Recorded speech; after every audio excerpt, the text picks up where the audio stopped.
Good morning one and all. Welcome to the video. This is part 2.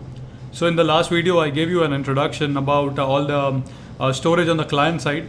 What I mean by that is basically I just gave you I would say in an introduction about local storage, session storage, IndexDB, web SQLs, cookie. And in the first part I taught you about the local storage. In the second part I'm going to be talking about the session storage. So let's get started without wasting much of time. Okay. So what I'm going to do is basically I'm going to clear my screen right here. Okay. Let me head over to the application, go to session storage. So these are the sessions my Google is basically storing here. Let me see, data creation. Yeah. So these are the like the sessions, right? So what I'm gonna do is basically I'm gonna be showing you how to do that in using JavaScript, right?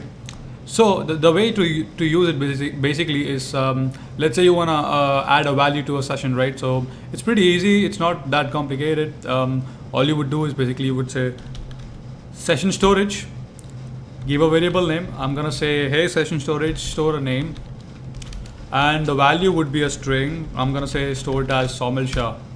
So in return I get this response back. That means it should be there in the session storage. If I go to the applications, hopefully if here, yeah, name Somil Shah, it's right here, right? So the data is there, right? Perfect. So now what I want to do is basically if I want to basically read the value, I'm going to show you how to do that. So session storage, give the name of the value, you get it back. Perfect. Okay, now if you want to clear the session storage clear, enter. Okay, now if you see the application, it's all empty, right? It's gone, right? Perfect. Now if you want to store JSON into a session storage, ideally what you should do is basically it does not support JSON, but what you can do is you can convert it into a string and then upload a string, and when retrieving back you can parse it back as a JSON. Let me show you what I mean by that. Session storage, my JSON, and I'm gonna give it a value. I'm gonna say JSON dot stringify. It's a built-in function.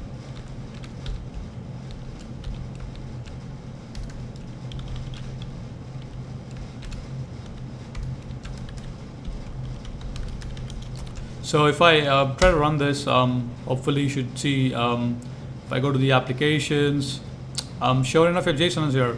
Now if you want to get it back, as I said, when you say what you gotta do is basically you gotta parse it now. JSON dot parse, JSON dot parse session storage, and then you want to get the value, right? So you're gonna say give it a key, and there you go, your JSON is back. Hope this tutorial was useful. This is part 2 where we learned about different storages on the client side. So the first was local storage, second was session storage, and in the next video we will be learning about IndexDB and web SQL. Thank you for watching. See you in the upcoming videos.